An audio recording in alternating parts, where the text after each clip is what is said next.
Welcome to the Counselling Armchair, Nurturing Wellbeing and Study, hosted by Counselling and Psychological Services at RMIT University. The Counselling Armchair is recorded on the lands of the Wurundjeri people of the Kulin Nations as the traditional owners of the land. This podcast aims to help you manage your university life so you can be at your best. We'll be sharing with you tips on student life here and ways to enhance your mental well-being.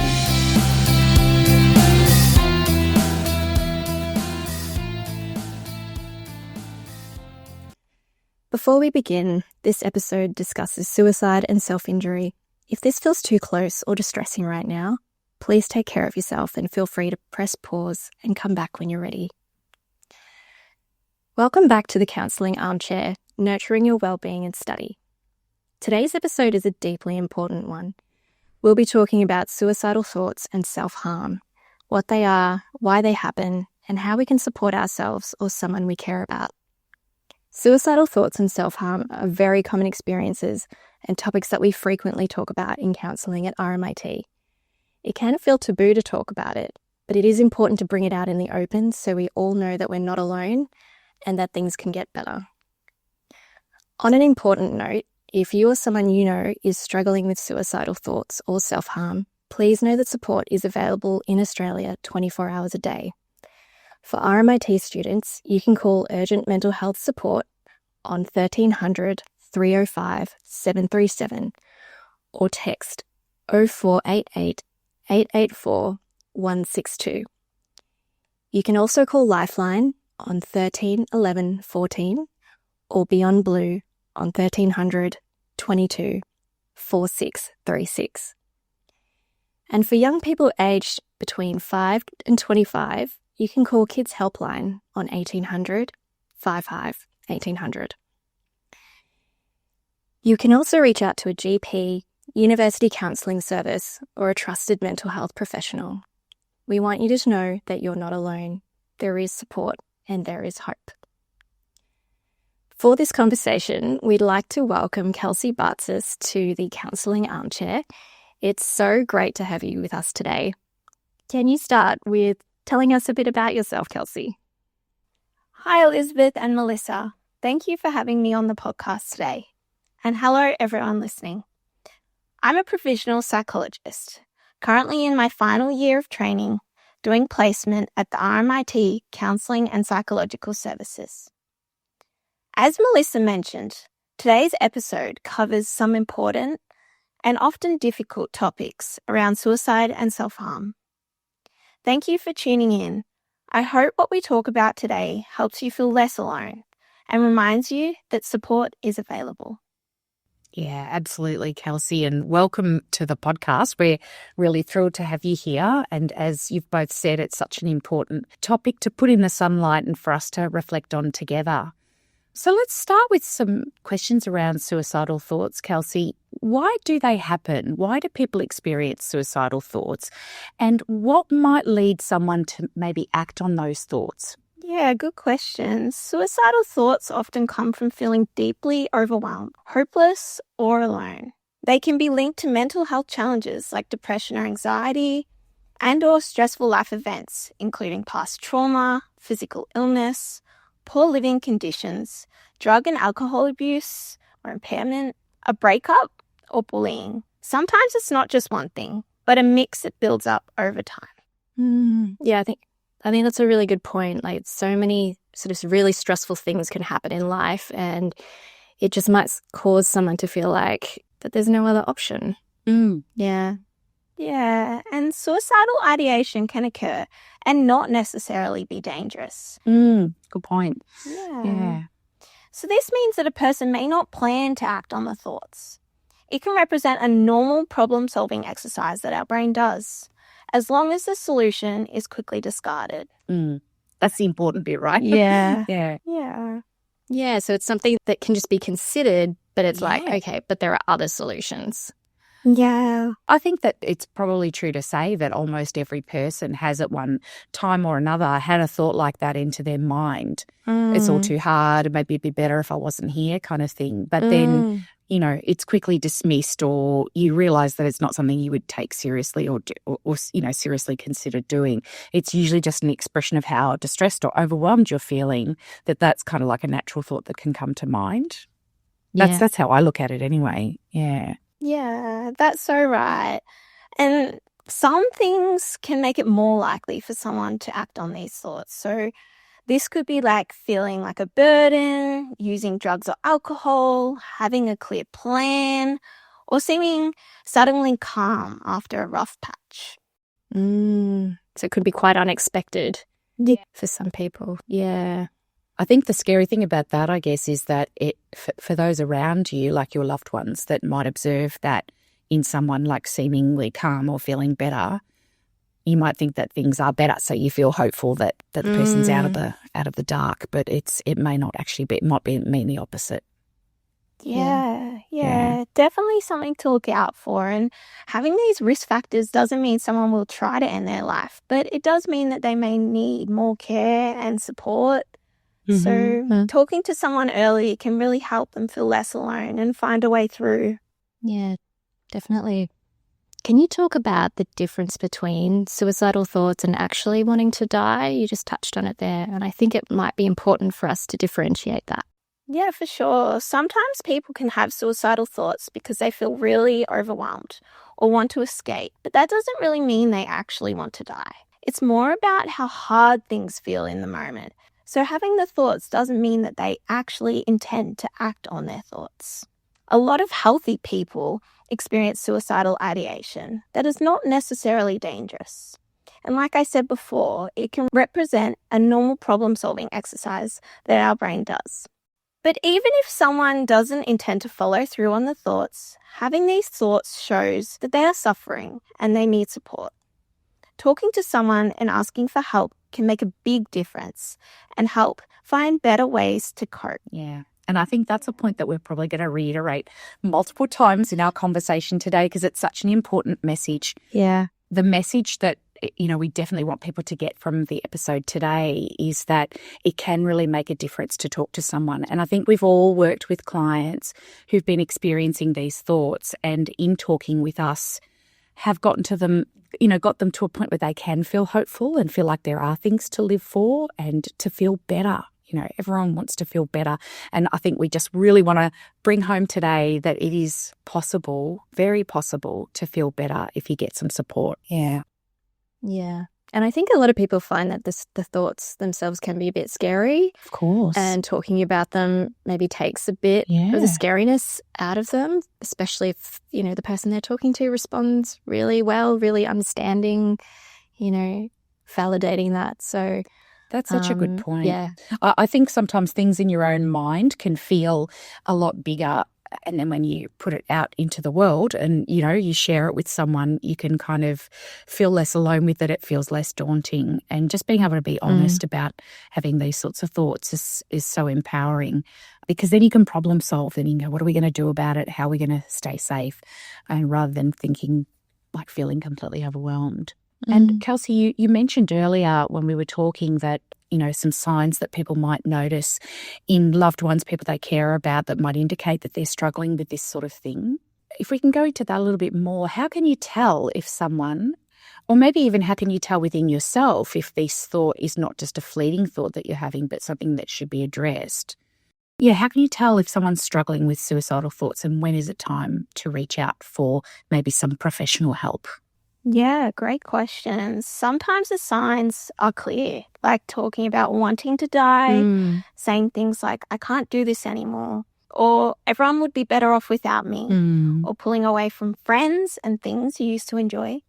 Other times, they're a bit quieter. So it could be things like changes in sleep or appetite, seeming flat or irritable, or losing interest in things that once mattered. Yeah. Yeah, you might also notice someone giving away possessions or seeming unusually calm after a tough time. In yourself, it could show up as feeling numb, disconnected, or thinking things like, what's the point? even if you don't have a plan. That's a really interesting one about feeling numb, because I think we're sort of maybe what we would expect is that it might be a lot of crying, a lot of sadness, a lot of really obvious emotional signs. But that sort of feeling numb, feeling disconnected is maybe not as noticeable to us as a problematic thing, but it definitely can be part of low mood or distress or overwhelm, right? Right. And Yeah. if these thoughts start feeling constant and progress to thinking about how to end your life, that is a very clear sign that it's time to reach out. These things are things that we don't want to ignore. They are signs it's time to talk to someone. You don't have to be in crisis to ask for help, and you can feel better again. That's a good point, because I think people often do wait till they are in crisis, or because maybe they feel like, oh, I can keep going, or it'll get better, or I can figure this out. And in the meantime, things are just feeling worse and worse. And so I think what you said there was really important about it. Yeah, you don't have to be in crisis. Like, the earlier, the better. Yeah. I think also, like, we've probably all had clients who've said to us that they feel guilty about coming, that there's people that need the help more than they do. You know, maybe my thing's not serious enough. You know, we do hear that from people, and it's important to know that if something is troubling to you, then it's valid to ask for help. You know, you don't have to be at the really crisis point. It could just be that you're noticing that you're having the thoughts in the first place and you want to, you know, it's worrying you. Come and talk it through with someone. Yeah, because it can make you feel so much better. Yeah. Yeah, that's a really important point. And something else we haven't really spoke about yet is that we need to be aware of how seeing content about suicide, whether it's posts, stories, or video, we're all on social media these days. These can increase suicidal thoughts for some people, and in some cases even influence planning around it. Yeah, so it's really important to think about the impact of that content, both when you're watching it and especially if you're sharing it. And I wonder too whether the way that social media algorithms work, if you are looking at that sort of content, whether it continues to suggest more and more content to you, and whether that content could get darker and it can start to really skew your worldview a little bit, because that's all that you're seeing, and it might be confirming a way of thinking that's maybe not very healthy for you. I think that's such a good point that you raised, Kelsi, around social media, because unfortunately that sort of stuff is out there on social media. Yeah, it definitely is. And along similar lines, there's what's known as the contagion effect. And that's when one suicide, say in a school, a community, or even a certain area, can increase the chances that others might attempt or die by suicide too. So being thoughtful about how we talk about and respond to suicide is incredibly important. Yeah, absolutely. It's something we're certainly aware of as psychologists. And I guess even in planning this episode today, you know, we wanted to be really careful about how we spoke about it as well. You know, that this is a space where we're wanting to normalise and to bring hope to people, but talk about it openly, because it's also important for people to be able to do that. But yes, this contagion effect is definitely a well-known phenomenon. So I guess in that respect, what are some things that might protect someone experiencing suicidal thoughts, you know, or keep them safe? Yeah, there's a range of things that can help keep someone safe, and this can include feeling close to others. Yeah, having reasons to hold on, like pets, loved ones, or important goals. Having support from a mental health professional. Yep. Using coping tools like journaling or movement, getting up, dancing around. Yeah. Exercise. It's a big one. Yeah. Feeling safe in your environment, having hope or meaning, and knowing that you can ask for help also really matters. Yeah. It's like there's sort of the big things and the small things, like things like meaning and purpose in life and hope that things can be better. Those are kind of like bigger, broader concepts sort of thing. But then in the moment when you're feeling really overwhelmed, sometimes it's the tiniest and smallest things.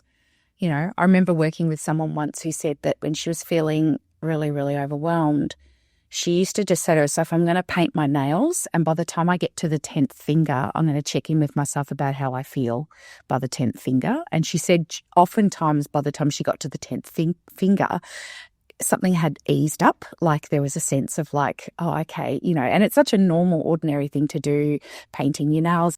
Like we talk a lot about mindfulness. There's a lot of elements to that in terms of visual, in terms of it being pleasing, maybe to see the colour that you like going on that maybe has a kind of a brightness or a sparkle or something to it. And then there's a smell to it. And then you have to like look closely while you're doing it so you don't get it all over your fingers. So, I was like, oh, that's really cool. I mean, she'd kind of come up with that herself.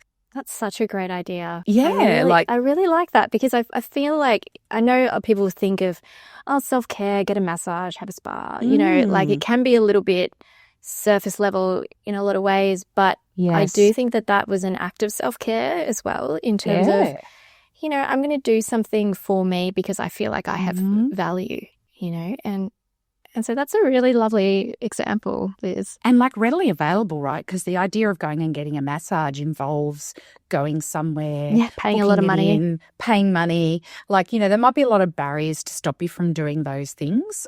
But if it's just you in the home, it might be the middle of the night. You've always got your bottle of nail polish there. You could always sort of pull that out. And if you're not into that, there's probably other things along those lines that you could think about doing that are an element of self-care. Washing your face, washing your hair. Having a shower. Having a shower or a bath or, having a shave or ironing your clothes. That could be another something, or doing something like crafty or, but they're just like small, simple little things. It's just, but this idea of like, I'm just going to wait and see if things change in the next 10 minutes and if I feel differently and having the trust that, okay, if I can just sit with this for a little bit, it might shift, even just a tiny bit, just enough that you feel like, okay, I think I can manage this again now. Definitely. Awesome. Yeah. And I think we touched on this earlier as well. We talked about how sometimes things that people say when they're feeling this way or having these thoughts is that life is pointless. Like, what's the point? That's a common phrase, right? What's the point? Or people might be better off without me. And people genuinely believe that when they're feeling that distressed, even though the people around them would absolutely contradict what they're believing. And, we know the distress that losing someone that way causes. It's immense. But the person in that moment can't see that and can't see it that way. So when you're feeling like that, what could help you if you think life is pointless or other people would be better off without you? Yeah, when things feel this dark, it's about wanting the pain to stop. Yeah, that's true. In that space, your mind can shut down hope and make the future feel empty. But even the smallest things like a pet, a memory, a kind word can be enough to hold on. You don't need a big reason right away. Sometimes just staying to see if things that might get better is enough. Yeah, I think that reminds me of a conversation you and I had, Melissa, around this idea of when someone, shares this sense of like, what's the point, or there's nothing in my future to look forward to, and how it can be really hard to sit in that space with them and to help create some hope, because it's not like we can always promise. No. We're not magicians to say, sure, if you just do these 3 things, things are going to be amazing and wonderful. No. It's a process and it takes time and so on. Like we know as mental health professionals that things can be better for sure. And we've seen it many times. We know it's possible. But maybe it's not about connecting to a big why straight away, but maybe just saying a small why. Like I'm going to try some things and see if it's a little bit better.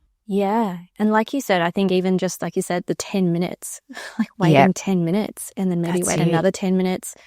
We'll just go to sleep and see how you feel tomorrow. Yeah. Because our emotions do pass. Like, yes, it may not stop the thoughts completely, but it may just get us through that really dark moment. Absolutely. I often say to people, emotions are like the weather. If you just wait long enough, some new weather will come along. Like, we know that it even in the winter when it rains a lot, we're like, oh my God, will it ever stop raining? Yes, it will. It eventually will stop raining and the sun will come out, and I think feelings can be like that as well. So just being prepared to wait and have the trust that it could change if you just give it a bit of time is a good point. Yeah. Sorry, Kelsi. That's okay. No, they are great points. And things can take time. But coming back to that question, I want to address, like, if you feel like others would be better off without you, you could try something like imagining yourself as a grandparent one day. sharing wisdom with your grandchild. And you could ask yourself questions like, what would you want to say about the kind of person you are, the moments that mattered, the love you gave? What tiny step can you take today to live that story? Oh, I like that. Yeah. That's actually a really good way to tap into meaning making, like what is it that you want, what counts, and how do you want to live your story? To reflect on yourself as, grandparent in your rocking chair with your grandchild on your lap and sharing the wisdom of life with them can really help you tap into what your purpose and meaning is. It's a nice image. Yeah, it's a really nice image, and it just reinforces that you do matter, even if it's really hard right now, and you don't have to figure it all out alone. So it's reinforcing that idea that reaching out can help you find your way back to hope. Yeah, that's beautiful. So what can people do if they're worried about someone, or if someone shares suicidal thoughts or self-harm thoughts? Yeah, there's a few things that we can do. So one of them being that we can check in with them by asking how they are. If they say everything is fine, gently bring up your concerns. For example, I know that you said that you're okay, but I've noticed that you haven't been feeling up to doing much and staying at home a lot. Like share your observations with them kind of thing. Yeah, because I think a lot of people are used to just going, yep, good, I'm good, and then not delving any deeper. 100%. Or they might just not have the words for how they're feeling. They're just feeling so down or, so stuck. Yes. Like, I don't even know how to begin telling you about this. So it's just easier to say, I'm good. Yeah, even though I'm not. How are you? Yeah. And if they do decide to tell you what's been going on, it's important to listen without judging. So letting them share and really pay attention, even if it is a bit tricky. Empathizing and validating what they're experiencing can be helpful. So saying things like, this must be so hard. Thank you for telling me. Because it takes courage to share that stuff with someone. So, just even thanking them for the courage that it takes to tell that and to not panic as the listener. Because I think that's the hard thing, isn't it? To feel like, oh my gosh, I need to sort of swoop them up and protect them, take them away, but just to give it the time and space to listen. Yeah, because I think a lot of people who are in that sort of dark space, they could go either way. Sometimes the concern and the worry is like actually nice for them. They're like, oh, people do care. But it could go the other way where they think, oh no, I'm worrying someone, I'm adding to their stress. I'm a burden. I'm a burden. And so, it's good to just try and stay like just really compassionate and neutral if you can. It's a good point. Yeah, really good points. And also it's important to take them seriously. So like not ignoring them or downplaying their feelings. Suicidal thoughts are a real sign that they are struggling. And ask gently about their thoughts. Opening up can bring relief for a person. So saying things like, what have you been thinking about in particular? Like wishing you could disappear, those kind of questions. It's like giving them a prompt because, as you said, Melissa, if it's hard for them to articulate it, just even giving them like an example. Is it like this, or have you had this thought? Or maybe you as the listener have had a thought like that before, and you could say, sometimes I've had this thought. Is it like that? Yeah. That might really open up the pathway for them to be able to share that with you comfortably, that knowing that you'll understand. Yeah. Like a lot of people say, I just want to run away. I wish I could disappear, or I just want it all to stop. But then it could be more concrete than that. It could be like, I really want to die. So those are two different things. Yeah. And either option, it's important to show that we care and show that person that they are not alone. So it could be through encouraging them to get professional help, and you could help offer to find it, along with keeping up with sending them text messages to show that you're there. But also be careful and know your own limits, because it's important you get help too if you need it. Definitely. It's a lot to hold if you feel like you're the only one who knows, for example.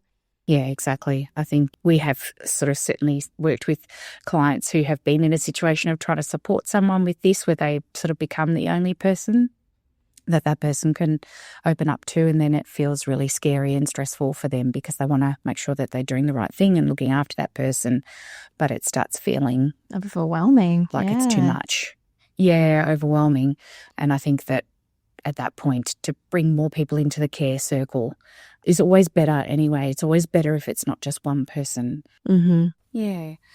And other things that people often ask about, and certainly in the case of like when it's a mental health struggle like depression, for example, is whether medication can be of assistance here, like if people are experiencing suicidal thoughts.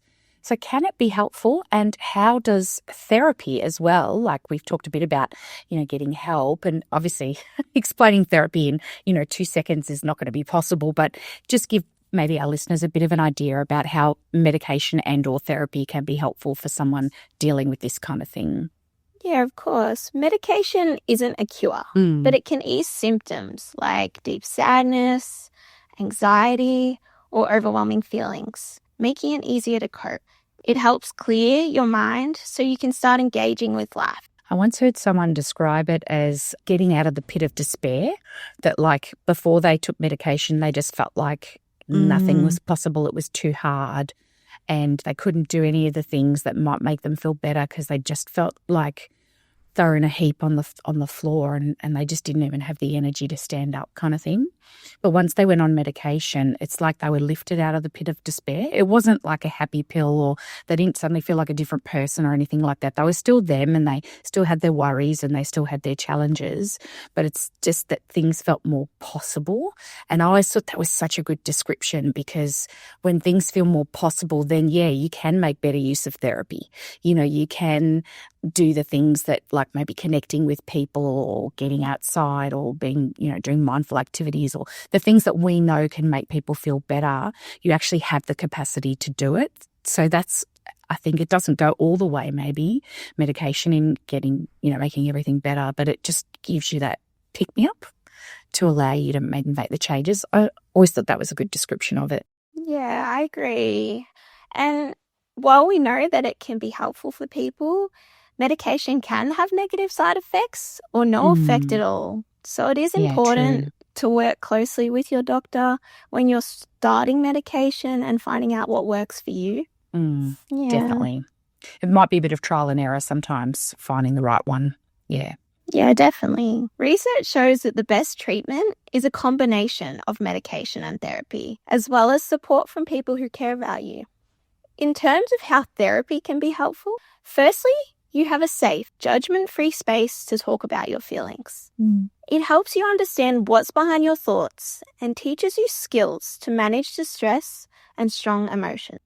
Together with your therapist, you create a safety plan for when you might be feeling suicidal. Therapy is about building hope and finding ways to care for yourself on the road to feeling better. Yeah, that's a really good summary.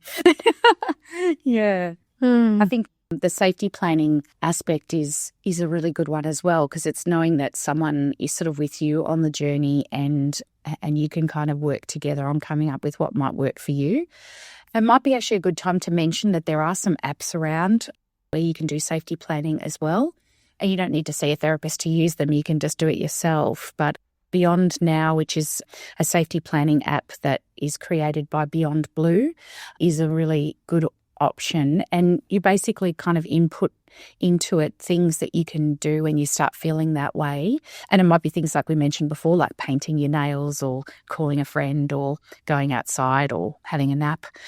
Those sorts of things that just to remind you that when you're in that moment and you're feeling overwhelmed, that these are some things you can do. But then it also has like all the emergency information that if it really gets to a point that you're just not managing it yourself and you're feeling really scared and worried that things are going to escalate, that you know who to reach out to and how to get the right help in that moment. I think that's a really powerful thing. And yeah, I think safety planning can be a really valuable process. Yeah, that's a good point. And I think we should put that in our show notes for people so they can check it out for themselves. Yeah, definitely. Yeah. Yep.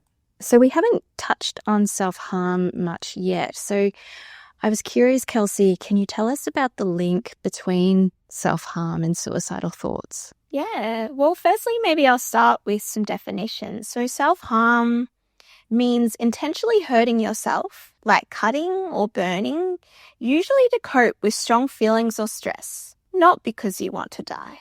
Suicidal thoughts are when someone thinks about ending their life or dying, which can range from momentary ideas to serious plans. Self-harm is often a way to manage pain, while suicidal thoughts involve thinking about death as an escape. But sometimes people who self-harm may also have suicidal thoughts, or self-harm can increase the risk of suicide if the pain gets worse. Usually self-harm might help someone cope with pain in the short term, but not help in the long term. It's important to take both seriously and get support, whether the person is struggling with self-harm, suicidal thoughts, or both.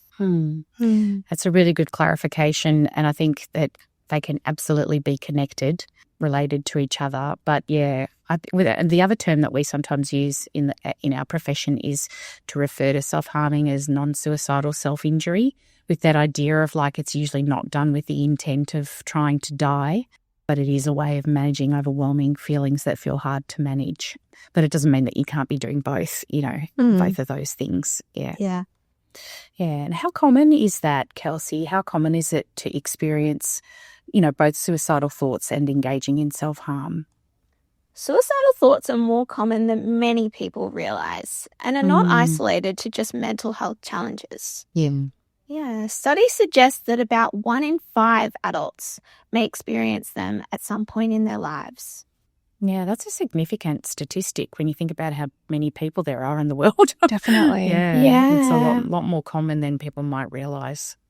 Yeah, and self-harm is also fairly common, especially among young people and teens, with estimates showing around 1 in 5 young people might experience and engage in some form of self-injury. That's huge. So that's a similar stat, right? Yeah, wow. So it's really, really that you will definitely know somebody who's experienced either one of those things. Wow, that's a really powerful thought, isn't it? Yeah. Yeah. And it's important to know that having these thoughts or behaviours doesn't mean someone will act on them. It's often a way to cope with overwhelming feelings or distress. Talking openly about suicidal thoughts and self-harm helps reduce stigma and makes it easier to get support and understanding. If you or someone you know is struggling, reaching out to a trusted person or professional can make a big difference. Yeah, thanks, Kelsi. It's good to just keep reiterating that point. I think we really want to make people realise the value and importance of doing that, because it can make such a huge difference. Yeah. Being able to talk openly about it and self-harming, in particular, because people can feel quite ashamed and embarrassed that it's something that they do. But it's like when you can give it some air and you can kind of bring it out into the open, then you can start to problem solve around how do I deal with this differently so that I'm not doing this to myself as a way of coping. But when you're keeping it hidden, it's really hard to contain it. Definitely. And I want to say, as a health professional, especially mental health professional, we talk about this all the time. We hear about it all the time. Don't feel like you're weird or going crazy or whatever it might be. It's just, it is really normal. It is. You mentioned that some people self-harm as a way to manage pain. So can you tell us more about why self-harm becomes a solution, what the risks are and what can help if someone wants to stop? Sure. People often self-harm to cope with intense emotions like sadness, anger, or feeling numb. It can give a sense of control or help express pain that they can't put into words. When they hurt themselves, their body releases chemicals that bring a short relief or calm. But this relief is temporary and doesn't fix the deeper pain. Some people self-harm to punish themselves because they feel guilty or believe they deserve pain, often because of past hurt or harsh self-judgment. That point about harsh self-judgment, that's a huge one, I think. That's a huge part of what drives people to hurt themselves, is this kind of litany of endless, really vicious self-talk that's really punishing and unkind. And we are so mean to ourselves in the privacy of our own head in a way we would never be to other people outside of us, yet we speak to ourselves in such awful ways. And yeah, if you're dealing with that litany of comments in your head, then it's really hard. Like, you do feel overwhelmed, you do feel distressed. And yeah, it's that idea of like then self-harming is a way of making that distress change, if not end, because maybe it switches your focus to the physical pain, or maybe there is a release of endorphins that come from the actual harm that you're doing to yourself. But it's to shift you out of feeling the way that you're feeling is what I've observed in working with the people that I've worked with that have struggled with this. Yeah. And I'd recommend, if you haven't already, to listen to our episode on self-compassion, because I think that could be really helpful if you notice you're someone who does have, really harsh self-judgment, self-criticism. Yeah, that's a good point, Melissa. Yeah, really great points. And in terms of risks, self-harm can cause cuts, bruises, infections, or scars, and sometimes more serious injuries. Emotionally, it can lead to shame, guilt, or feeling alone. It might create a cycle where someone hurts themselves to cope but feels worse afterward, and over time, it can become hard to stop. It may also mean that someone doesn't look for more helpful ways of coping, as some people can feel that self-harm is the only thing that works. Yeah, and that's obviously the downside to using self-harm as a way of coping with really uncomfortable feelings, is obviously the physical risks of doing so and the scars and injuries. But yeah, there's also emotional injuries that occur, and people do feel often deeply ashamed, embarrassed, guilty, all those sorts of feelings. So it sort of helps in the moment, but then afterwards, it's like the sting in the tail, is what it is with self-harming. And the point that you made about it being hard to stop over time is also something that I've observed with people, is that it can become a bit addictive. If it's worked once and it helped in that moment, of course, it's natural that your mind will turn back to that thing that worked. And then the more you reinforce it and the more that you do it, the more that it becomes like your go-to, the thing that you reach for, until it excludes any other kind of option for feeling better. I have heard people say, but other things don't get me that immediate relief. Everything else is harder. It takes more work, takes more effort. But unfortunately, those are things that are going to make you feel better in the longer term. Yeah. Yes, that's right.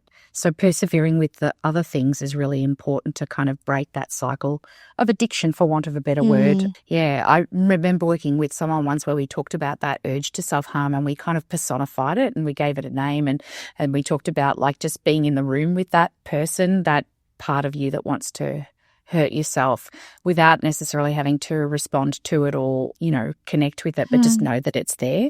It's just hard to sit with, though, when you've got that urge. That urge to do it. Yeah. Yeah, that's a good point. And to start healing, it can help to notice and challenge those harsh inner voices that might pop up.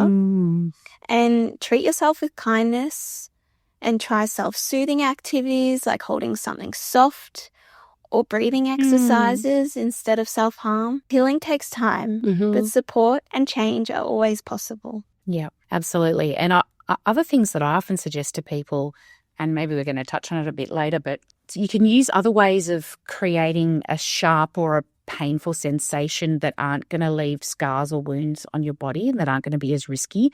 And sometimes that's a good bridging activity to get you to be able to move to something that's maybe a bit healthier in the long run as a coping strategy. And I think a really good one is using ice, not the drug. Ice cubes. By the way, that would make things so very much worse. No, using the ice cube, the frozen water, and putting that on your skin, because if you've ever tried that, it really hurts. Like it burns after a while, but it's not going to cause any sort of permanent harm to you. So you could even try holding ice cubes to create that sort of sensation that might have a similar positive effect to the self-harm, but be less dangerous ultimately. And just think of it as a stepping stone. The other one people sometimes do is have like an elastic band around their wrist and like pulling it out and then like letting it go so that it flicks onto their wrist, so it sort of pings on the skin. So that can be another one. And I think those are good. But I reckon the ice is a really good strategy, just being able to go to you need to be near a freezer where you can get ice, of course. Like if you're somewhere where you can't, that's a bit harder. But if you're at home and it's happening, you can just pop to the freezer and just try it. Just give it a try. And so what are some other helpful short-term strategies for getting through intense moments of distress, Kelsi? Grounding yourself by noticing what you see, hear, and feel around you. like naming 5 things you can see or feeling your feet on the floor. Take slow, deep breaths to calm your body. Other quick tools include holding something cold, like you said, using calming apps or music, or texting a trusted friend. These simple steps can help you stay present and get through tough moments. Yeah, and I was thinking we could do a little grounding exercises here and now.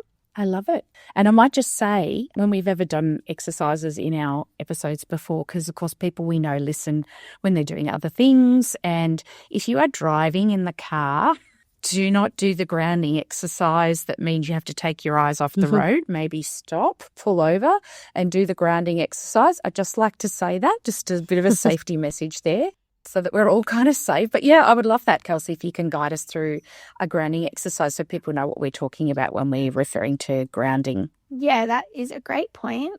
Please don't drive and do the grounding exercise. But if you're feeling overwhelmed right now, let's take a moment together to find some calm.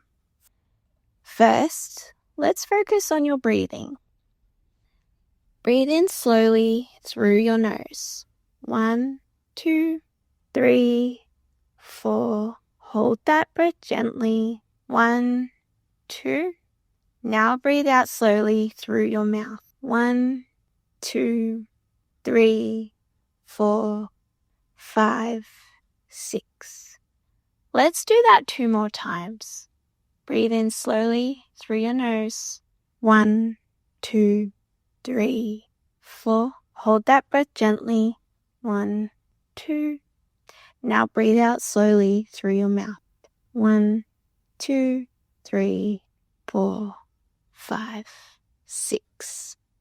Again, breathe in slowly through your nose. 1, 2, 3, 4. Hold that breath gently. 1, 2. Now breathe out slowly through your mouth.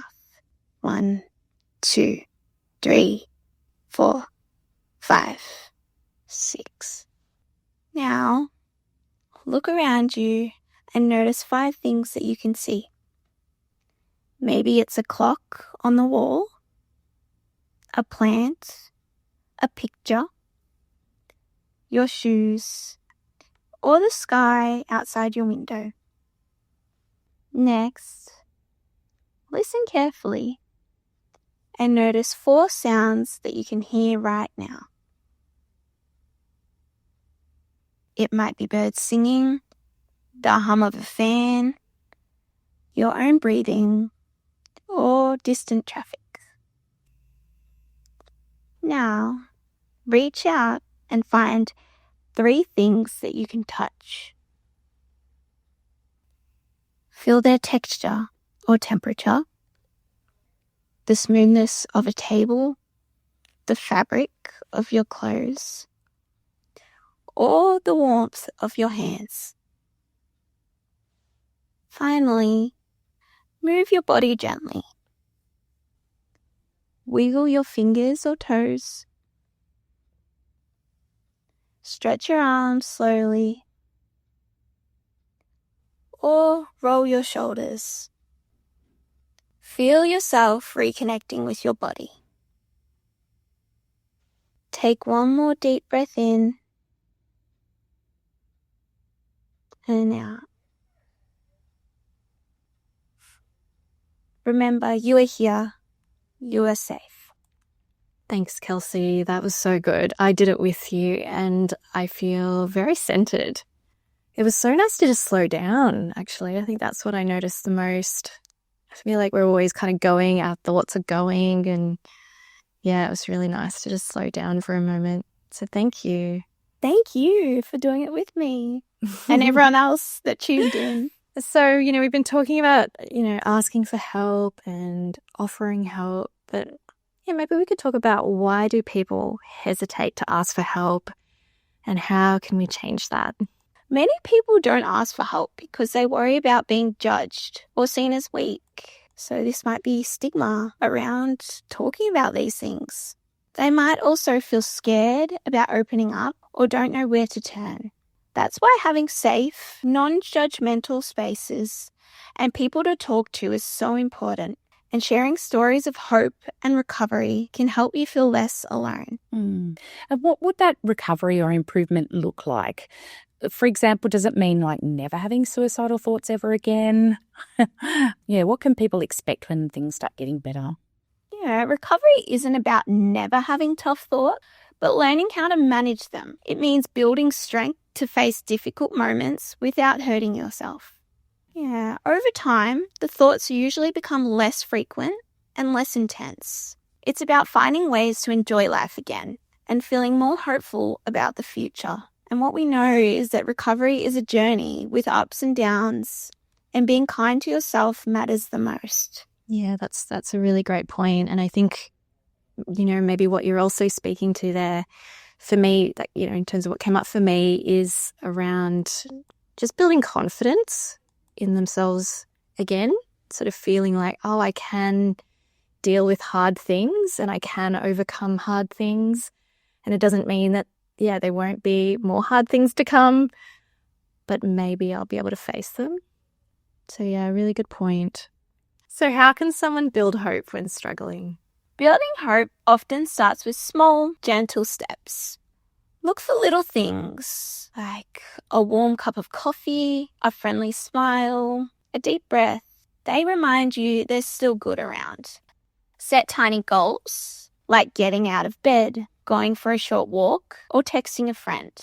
Every small win counts. Reach out to someone who really listens without judging. Feeling cared for helps hope grow. Be gentle with yourself. It's okay to feel how you are feeling. Treat yourself like a friend. Remember, you've gotten through tough times before. That shows real strength. Find moments that bring you joy. A favorite song, a sunset, or something creative. Let yourself believe that things can get better, even just a little bit. And just so you know, you are definitely not alone. Lots of people have been there and found help. Your feelings are real, and it's okay to ask for support. This hard time won't last forever. Better days are coming. You matter exactly as you are. Taking even one small step is really brave. And hope is like a garden. It grows slowly when you care for it. No rush. Every little step counts. That's lovely and so true. I think having that patience in the process and allowing things to get better slowly and not expecting there to be one kind of quick fix that's going to take all the pain and suffering away is how we recover. And that metaphor of the garden is a lovely one. Thank you so much, Kelsi, for being with us today and talking about such an important topic. We're really grateful, and we hope that our listeners have gotten some, important messages out of this conversation that we've had today. And we just want to reiterate that if you or someone you know is struggling with suicidal thoughts or self-harm, please know that support is available. And we'll just remind you again that in Australia, you can contact RMIT Urgent Mental Health Support on 1300 305 737, or you can text them on 0488 884 162. You can also call Lifeline on 131114, which is available 24 hours a day, 7 days a week for crisis support. You can also call Beyond Blue on 1300 224636 for mental health support, and also they can help you with resources. And then there is Kids Helpline on 1800 55 1800, and that one is for young people aged 5 to 25. And a reminder again, chat to your GP, contact a student counselling service if you're a university student, or a trusted mental health professional. So just reach out. There's lots of support available. The information will also be available in the show notes for this episode, so take a look at that so you don't need to remember just what we've spoken today. You can go back and have a look. There is no shame in reaching out. You are not a burden, and you don't have to go through this alone. Remember that having suicidal thoughts or using self-harm to cope isn't something to be ashamed of.